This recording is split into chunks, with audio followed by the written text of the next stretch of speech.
نحمده ونصلي ونسلم على سيدنا ومولانا محمد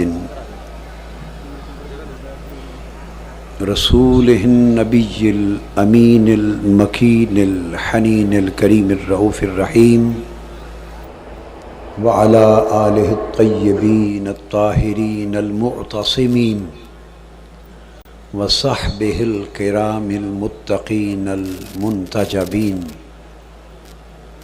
أما بعد فأعوذ بالله من الشيطان الرجيم بسم الله الرحمن الرحيم والنجم إذا هوى صدق الله مولانا العظيم۔ اللہ رب العزت کا شکر ہے جس کی توفیق سے ہم اس مبارک رات میں جسے تاریخ انسانی کی سب سے بابرکت اور باعظمت رات بنایا گیا، جو شب میلاد رسول صلی اللہ علیہ وآلہ وسلم ہے، اس میں جمع ہے اور مینار پاکستان کے سائے تلے سالانہ میلاد مصطفیٰ صلی اللہ علیہ وآلہ وسلم کے سلسلے میں منعقد ہونے والی کانفرنس میں عاشقوں کا، آقا علیہ السلام کے غلاموں کا، پاکستانیوں کا ٹھاٹھے مارتا ہوا سمندر مبارکباد کا مستحق ہے، اور میں آپ کو صبح میلاد مصطفیٰ کی آمد قریب ہے اس کی مبارکباد پیش کرتا ہوں۔ میں نے سورہ نجم کی پہلی آیہ کریمہ تلاوت کی ہے آج کے موضوع کے لیے۔ اس میں دو لفظ قابل توجہ ہے، روشن ستارے کی جب وہ نیچے اترا، یہ اس کا معروف ترجمہ ہے، اور آج کی موضوع میلاد کی مناسبت سے یہ بات بتانا چاہتا ہوں کہ اس آیت کریمہ میں لفظ النجم، اس میں میلاد مصطفیٰ کا اشارہ ہے، اور اذا ہوا میں معراج مصطفیٰ کا اشارہ ہے۔ ہم سیدنا امام جعفر الصادق رضی اللہ تعالی عنہ کے بیان کردہ معنی سے شروع کرتے ہیں، جسے امام قرطبی نے، امام بغوی نے، امام آلوسی نے، قاضی ثناء اللہ پانی پتی نے اور بے شمار ائمہ تفسیر نے روایت کیا۔ امام جعفر الصادق فرماتے ہیں کہ اس آیہ کریمہ میں جو لفظ والنجم کہا گیا، روشن ستارہ، اس سے مراد سیدنا محمد مصطفیٰ صلی اللہ علیہ وآلہ وسلم۔ جب نجم سے مراد ذات مصطفیٰ ہوئی، اور نجم کے معنی لٹریری میننگز، ایٹیمولوجیکل میننگز، لغت کے اس کی تحقیقی معنی وہ چار بیان ہوئے، تو آئیے اب ایک ایک کر کے اس معنی کے اطلاق کا، ایپلیکیشن کا جائزہ لیتے ہیں کہ ان لغوی معنی کا تعلق اصل مراد سے کیا ہے۔ اگر نجم سے مراد جڑ ہے، اگر نجم سے مراد نباتات، پودا ہے، اگر نجم سے مراد گھاس ہے، اور اگر نجم سے مراد چشمہ اور دریا پھوٹنے کی جگہ ہے، تو پھر نجم کا لفظ ذات مصطفیٰ کے لیے کس معنی میں استعمال ہوا؟ یہ وہ بنیادی چیز ہے۔ تو اللہ پاک نے فرمایا والنجم، قسم ہے نجم کی جو ذات مصطفیٰ ہے صلی اللہ علیہ وآلہ وسلم، اور نجم ذات مصطفیٰ کو کہہ کر اللہ تبارک و تعالی نے یہ بنیاد بیان فرما دی کہ جس طرح نجم ہر چیز کی اصل کو کہتے ہیں، ہر چیز کی جڑ کو کہتے ہیں، تو میرے حبیب میں نے تجھے نجم کی شان عطا کی ہے کہ تو ساری کائنات کی اصل ہے۔ میں نے تجھے نجم کائنات بنایا میرے حبیب، میں نے آپ کو نجم خلائق بنایا، میں نے آپ کو نجم ارض و سما بنایا، میں نے آپ کو نجم کل خلق بنایا۔ یہ ساری کائنات، یہ عرش، یہ فرش، یہ لوح، یہ قلم، یہ زمین، یہ آسماں، یہ ہوائیں، یہ فضائیں، یہ دریا، یہ سمندر، یہ شرق، یہ غرب، یہ شمال، یہ جنوب، یہ تحت، یہ فوق، یہ جو کچھ میں نے کائنات میں بنایا ہے، خواہ اس کا تعلق عالم بالا سے ہے، خواہ اس کا تعلق عالم پست سے ہے، خواہ وہ عالم شجر و حجر سے ہے، خواہ وہ عالم جن سے ہے، خواہ وہ عالم انس سے ہے، خواہ وہ عالم ملائک سے ہے، میرے محبوب یہ ساری مخلوقات تنے کی طرح بنی، شاخوں کی طرح بنی، پھلوں کی طرح بنی، پتوں کی طرح بنی، سب کچھ بعد میں بنا، اور ساری کائنات کی اصل، ساری کائنات کی جڑ اور ساری کائنات کی بنیاد، جس کی ذات سے میں نے ہر شے کی ابتدا کی، وہ وجود مصطفیٰ ہے۔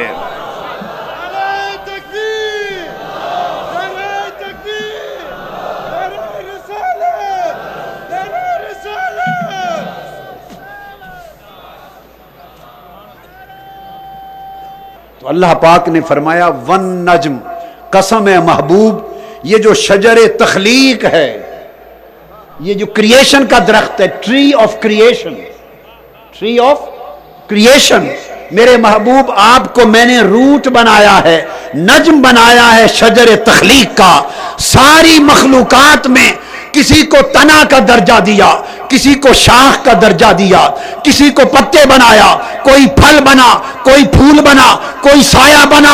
درخت تخلیق کی ہر شے بعد میں بنی، مگر کائنات کی سب سے پہلا وجود جو عدم سے باہر آیا مصطفیٰ، وہ تیری ذات تھی۔ فرمایا محبوب تیری شان نجم کی ہے کہ اس کائنات کے مالی نے، اس کائنات کے مالی نے، رب کائنات نے تیرے نور کا ایک پودا لگایا۔ عدم تھا، کچھ نہ تھا، خدا تھا، اور خدا کے سوا کچھ نہ تھا۔ خلق نہ تھی، لوح و قلم نہ تھا، جن و ملائک نہ تھے، ہر چیز عدم کے اندھیرے میں تھی۔ اس کائنات کے مالی نے ایک پودا لگایا، اور وہ پودا نور مصطفیٰ کا تھا۔ اس کے بعد پھر کوئی اور پودا لگانے کی ضرورت نہ پڑی۔ اس نور مصطفیٰ کے پودے کو لگا کر کائنات کا مالی تجھے پھیلاتا گیا، اور تجھی سے لوح بھی بنتی گئی، قلم بنتا گیا، پھیل کر تجھی سے عرش نکلا، تجھی سے فرش نکلا، تجھی سے ارض و سما نکلی۔ تو محبوب تجھے نجم کی طرح ایک تیرے نور کا پودا لگایا، اور تجھ سے پھیل کر ساری کائنات بن گئی۔ نعرہ تکبیر، نعرہ رسالت، آمد مصطفیٰ، مرحبا مرحبا۔ پھر چوتھا معنی میں نے بیان کیا ابن منظور کی لسان العرب سے، وہ ہے جہاں سے چشمہ پھوٹے، جہاں سے دریا پھوٹے، اس کو نجم کہتے۔ اب فرمایا محبوب تو نجم ہے، تو نجم ہے۔ اس کا مطلب یہ ہے کہ جتنی سیرابی اس کائنات میں ہوئی ہے اس کی اصل منبع تو ہے۔ سارے چشمے تیرے نور سے پھوٹے ہیں، سارے دریا تیرے نور سے نکلے ہیں، سارے سمندر تیرے نور سے نکلے ہیں، مخلوقات کے سارے وجود تیرے منبع نور سے نکلے ہیں۔ گویا حضور کی ذات اقدس کو رب نے نجم بنا کر ایک ایسا منبع بنایا کہ لوگوں کائنات میں جتنی ہریالی نظر آ رہی ہے، جتنی سیرابی نظر آ رہی ہے، یہ ساری ہریالی، ساری سیرابی برکت ہے منبع نور مصطفیٰ کی۔ پھر ارشاد فرمایا 5واں درجہ کہ محبوب تو امی ہے، تو بولیے، فرمایا الذین یتبعون الرسول النبی الامی، جو لوگ اس رسول کی اتباع کرتے ہیں جو نبی امی ہے۔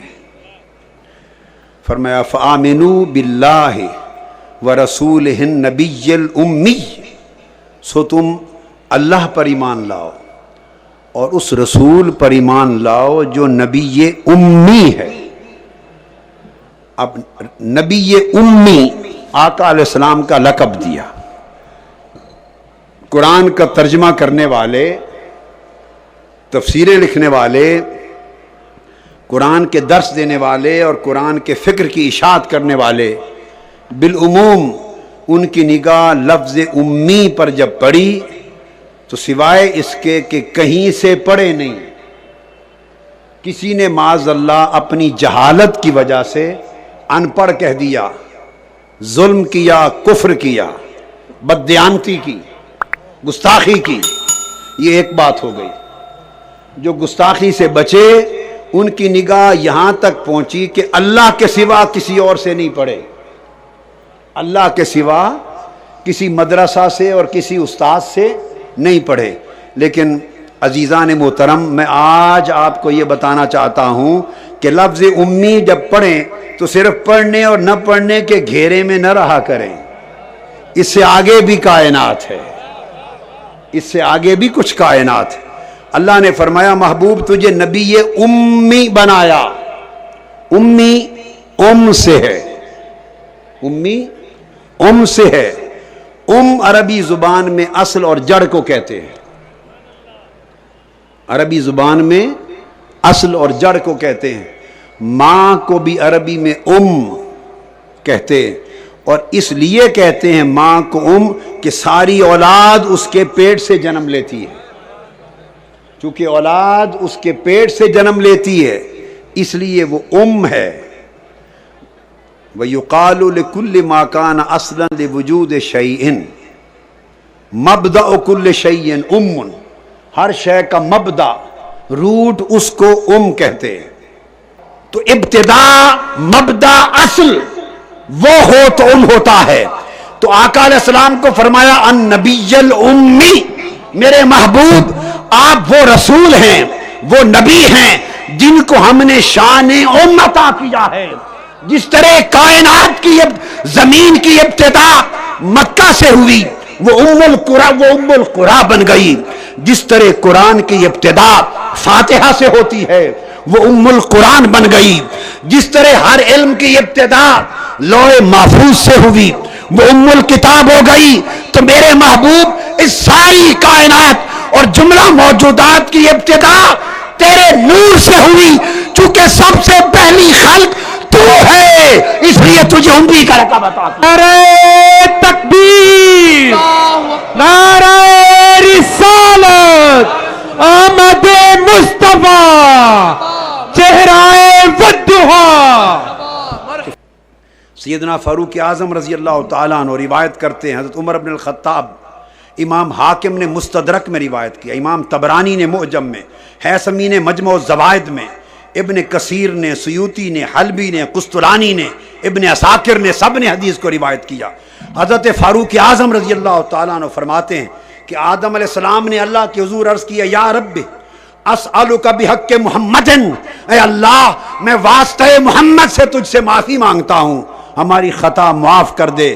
فقال اللہ تعالی یا آدم کیف عرفت محمدا ولم اخلق، اے آدم تو نے محمد کو کیسے پہچان لیا؟ ولم اخلق، میں نے تو اسے ابھی تک پیدا نہیں کیا، کیسے پہچان لیا؟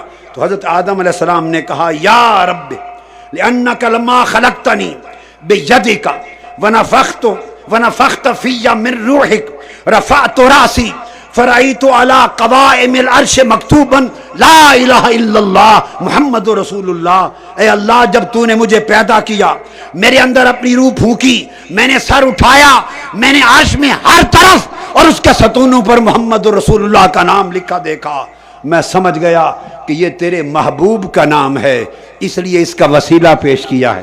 اللہ پاک نے فرمایا فقد غفرت لک ولولا محمد ما خلقتک، اے آدم میں نے محمد کے صدقے معاف کر دیا، اگر یہ محمد نہ ہوتا تو تجھے بھی پیدا نہ کرتا۔ نعرہ تکبیر، نعرہ رسالت، سرکار کی آمد، مرحبا سرکار کی آمد۔ مرحبا۔ اور آقا علیہ السلام نے فرمایا انا محمد بن عبداللہ بن عبد المطلب ان اللہ خلق الخلق فجعلنی فی خیرہم ثم جعلہم فرقتین فجعلنی فی خیرہم فرقتن ثم جعلہم قبائل فجعلنی فی خیرہم قبیلتن ثم جعلہم بیوتن فجعلنی فی خیرہم بیتن و خیرہم نفسن۔ اللہ پاک نے خلق کائنات پیدا کی، اس کائنات میں سب سے بہتر خلق میں مجھے بنایا، پھر اس انسانی خلق کے دو حصے کیے، ان میں سے بہتر حصے میں مجھے بنایا، پھر قبائل پیدا کیے، سب سے اعلیٰ قبیلے میں مجھے بنایا، پھر خاندان بنائے، سب سے اعلیٰ خاندان میں بنایا۔ فرمایا اللہ نے خاندانوں کے اعتبار سے، نسب کے اعتبار سے اور ذات و حسب کے اعتبار سے کائنات میں سب سے اعلیٰ، سب سے انظف، سب سے عرفہ اور سب سے ستھرا نظیف میرے ذات کو بنایا ہے۔ آقا علیہ السلام کے آبا میں حضرت کعب بن لؤی کا زمانہ آ گیا۔ یہ حضرت کعب بن لؤی حضور کے آبا و اجداد میں سے، یہ وہ جد امجد تھے۔ ان کی پشت میں جب نور مصطفیٰ منتقل ہوا تو یہ قریش میں امام زرقانی شرح المواہب میں روایت کرتے ہیں کہ ہر جمعہ کے دن حضرت کعب بن لؤی 500 سال قبل، 400 سال قبل جمعہ کے دن قریش کو جمع کر کے محفل میلاد مصطفیٰ منعقد کرتے تھے۔ حضور کے میلاد کا وقت نہیں آیا تھا، ہر جمعہ کو قریش کا اجتماع کرتے، اکٹھا ہو کرتے، ان کو خطاب کرتے اور آمد و ولادت و بعثت مصطفیٰ کا حضرت کعب بن لؤی ذکر کیا کرتے تھے۔ بتاتے تھے کہ حضور نبی آخر الزمان میری پشت میں سے آئیں گے۔ جب قصی بن کلاب آئے تو ان کا معمول بھی یہ تھا کہ قصی بن کلاب، یہ بھی 500 450 500 سال پہلے ان کا معمول بھی یہ تھا۔ امام زرقانی لکھتے ہیں کہ جمعہ کے روز اپنی قوم کو قریش کو جمع کرتے تھے اور جمع کر کے حکم دیتے کہ حرم کی تعظیم کیا کرو کہ ان قریب اس حرم کو آباد کرنے کے لیے ہماری نسل میں سے نبی آنے والا ہے۔ ارے نور مصطفیٰ کی پہچان عیسائی پادریوں کو بھی تھی، درختوں کو بھی تھی، پتھروں کے بھی تھی۔ افسوس انسان، پتھر، درخت، حیوان ولادت مصطفیٰ سے پہلے آپ کے پردادا میں بھی نور مصطفیٰ کو پہچان کر سجدے کریں، اور کتنے نادان ہم کہ حضور کی امت بھی ہو کر نور مصطفیٰ کی پہچان نہ کر سکیں۔ نعرہ تکبیر، نعرہ رسالت، آمد مصطفیٰ۔ حضور کے پردادا حضرت ہاشم کو نور مصطفیٰ نے ان کے چہرے کو اتنا حسین و جمیل بنا دیا تھا کہ ہرقل روم کا بادشاہ، عیسائی بادشاہ ملک روم کا، اس نے پیغام بھیجا حضرت ہاشم کو۔ روم کی سلطنت کے بادشاہ نے پیغام بھیجا کہ میری بیٹی بڑی خوبصورت ہے، کائنات حسن میں اس کا کوئی مثال نہیں، اے ہاشم میرا جی چاہتا ہے کہ آپ آ جائیں اور میں اپنی بیٹی آپ کے عقد میں تحفتاً پیش کر دوں۔ اس ہرقل روم نے اپنی کتابوں میں پڑھا تھا کہ جس کی پیشانی میں اس نور کی چمک ہوگی اس کی پشت میں نور مصطفیٰ ہوگا۔ اس نے خواہش کی ہرقل روم کے عیسائی بادشاہ نے کہ میری بیٹی کو نصیب ہو جائے یہ نور کے مصطفیٰ کے نور کا انقلاب اس کے بطن سے آگے چلے۔ جب نور مصطفیٰ حضرت عبد المطلب کی پشت میں آیا تو خدا کی قسم ان کے جسم سے کستوری کے ہلے آتے تھے، کستوری کی خوشبو نکلتی تھی، ہر وقت خوشبو کی مہک آتی تھی۔ جدھر سے حضرت عبد المطلب گزر جاتے راہوں کی فضائیں ہوائیں معطر ہو جاتی تھی۔ نور مصطفیٰ جب حضرت عبد المطلب کی پشت میں تھا اور خشکی ہو جاتی، قحط ہو جاتا، بارش ہو جاتی، تو کتب سیر میں، کتب حدیث میں آیا ہے اور کتب تاریخ میں آیا ہے، اہل مکہ حضرت عبد المطلب کو پکڑ کر پہاڑ کی چوٹی پہ لے جاتے اور ان کا وسیلہ دیتے تو مکہ پہ بارش ہو جاتی تھی۔ لوگو، ایمان کی حقیقت عشق مصطفیٰ اور ادب مصطفیٰ ہے، اور یہ حقیقت، یہ میلاد کا پیغام ہے۔ میلاد، لوگوں سنو، میں تحقیق اور ذمہ داری سے بتا رہا ہوں، اس لیے منایا جاتا ہے کہ دلوں میں مصطفیٰ کا عشق اور ادب پیدا ہو، عظمت اور تکریم پیدا ہو۔ اگر عظمت نہیں تو کوئی عمل قبول نہ ہوگا، کوئی عمل قبول نہ ہوگا۔ سن لو میری بات، ایمان کی قبولیت کی شرط عمل نہیں ہے، ایمان کی قبولیت کی شرط عمل نہیں ہے۔ ایمان عمل سے پہلے بلا شرط قبول ہو جاتا ہے، ایمان عمل سے پہلے بلا شرط قبول ہو جاتا ہے، مگر عمل کی قبولیت کی شرط ایمان ہے۔ عمل نہ ہو ایمان تب بھی قبول، اور اگر ایمان نہ ہو تو عمل نامقبول۔ تو پتہ چلا کہ عمل ایمان کی شرط سے قبول ہوگا۔ اب دیکھنا ہے کہ ایمان کیا ہے۔ ایمان نہ علم کا نام ہے نہ عمل کا نام ہے، ایمان خدا کی قسم، خدا کے حبیب کی محبت و ادب کا نام ہے۔ نعرہ تکبیر، اللہ اکبر، نعرہ رسالت یا رسول اللہ، نعرہ رسالت یا رسول اللہ، نعرہ حیدری یا علی۔ جب تعظیم نبوت آدم کا وقت آیا تھا، اللہ نے حکم دیا تھا سجدہ کرو، ابلیس اپنے علم کے ساتھ کھڑا ہو گیا تھا، انا خیر منہ، علم کی دلیل دی تھی، علم ابلیس کو لے ڈوبا، علم نے ابلیس کو شیطان بنا دیا، علم ابلیس کا ایمان بچا، بولیے ابلیس کا ایمان بچا، بھائی بولو، نہیں سکا۔ وہ جو علم کے ساتھ تھا برباد ہو گیا۔ ادھر پھر اللہ نے فرشتوں سے پوچھا تم بتاؤ، انہوں نے علم کے چراغ کو بجھا دیا، ہاتھ جوڑ کے کھڑے ہو گئے، کہنے لگے لا علم لنا، مولا ہمیں کوئی علم نہیں ہے، ہمیں کوئی علم نہیں ہے۔ ابلیس علم پر کھڑا ہوا، برباد ہو گیا۔ شیطانوں نے، فرشتوں نے علم چھوڑ دیا، ادب اپنا لیا، علم چھوڑ دیا، ادب اپنا دیا، فرشتوں کو ادب نے مقرب بنا دیا، شیطان کو علم نے مردود بنا دیا۔ لوگوں، ایمان علم سے نہیں آتا، ایمان ادب سے، محبت سے، جھک جانے سے آتا ہے۔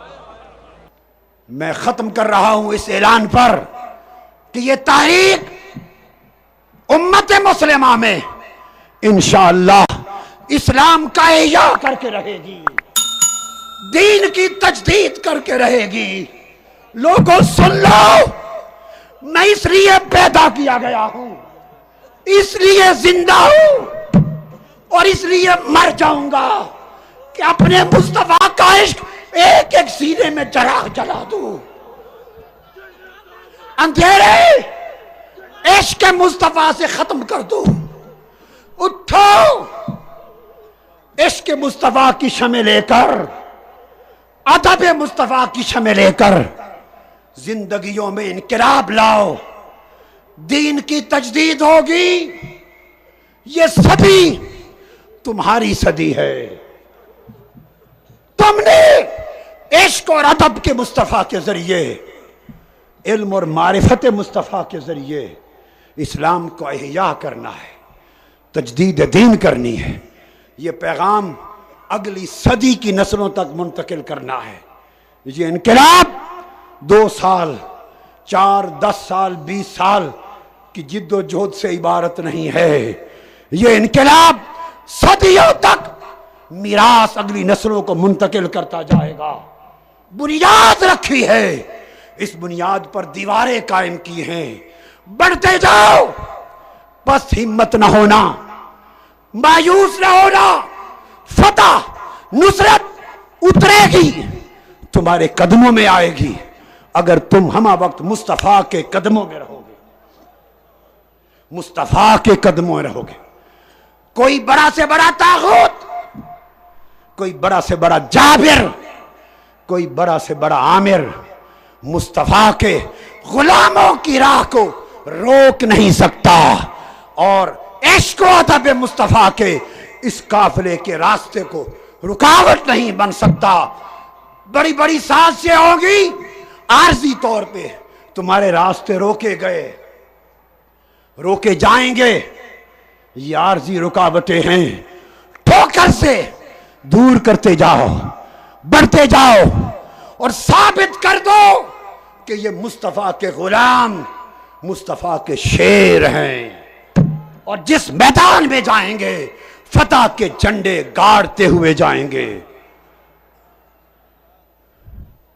آگے بڑھو, اللہ کی مدد تمہارے انتظار میں ہے.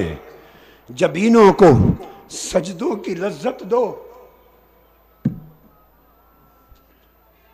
جبینوں کو سجدوں کی لذت دو. اللہ کے حضور دست بستہ رونے کے حال میں کھڑا ہونا سیکھو. دلوں کو اس کی ڈوری حضور کے گنبد اور حضور کی زلفوں سے جوڑ دو. ہر وقت حضور کی یاد میں رہا کرو, ہر وقت حضور کی دھن میں رہا کرو, ہر وقت حضور کے خیال میں رہا کرو, حضور کے دھیان میں رہا کرو. اٹھو بیٹھو چلو پھرو جیو مرو مصطفیٰ کے لیے, مصطفیٰ میں, مصطفیٰ کی خاطر, مصطفیٰ کی طرف. اللہ تبارک و تعالی میلاد کے اس پیغام کو آپ کے دل و دماغ میں راسخ کر دے, راسخ کر دے, اور بڑے سے بڑے مارکوں کے لیے قربانیاں دینا سیکھو. وقت کی قربانی, مال کی قربانی, جان کی قربانی, تجارت و کاروبار کی قربانی, رشتوں کی قربانی, سب کچھ قربان کر دو. کس کے لیے؟ جسے مصطفیٰ کہتے ہیں, اور جو مصطفیٰ کا پیغام ہے, حضور کو منانے کے لیے. اللہ پاک اس میلاد کی رات اور میلاد کی صبح قبول کرے. باادب کھڑے ہو جانا, باادب. حضور کی بارگاہ میں سلام ہوگا. ما علینا الا البلاغ. جی تو فرینڈز، یہ آپ سن رہے تھے ڈاکٹر طاہر القادری صاحب کا بیان، جو کہ ولادت حضرت محمد مصطفیٰ صلی اللہ علیہ وآلہ وسلم کے حوالے سے تھا. امید ہے کہ یہ ویڈیو آپ کو بہت اچھی لگی ہوگی، آپ کو اس سے بہت کچھ سیکھنے کو ملا ہوگا. اگر آپ کو یہ ویڈیو اچھی لگی ہے تو اس کو لائک کیجئے، کمنٹ کیجئے، اور ساتھ ہی ادھر سے دوستوں کو شیئر بھی کیجئے. اگر آپ نے ابھی تک میرے چینل کو سبسکرائب نہیں کیا تو جلدی سے اس کو سبسکرائب کر لیجئے، اور ساتھ ہی بیل کے آئیکن کو ضرور کلک کیجئے گا تاکہ ہر نئی آنے والی ویڈیو آپ تک پہنچائی جا سکے. بہت شکریہ.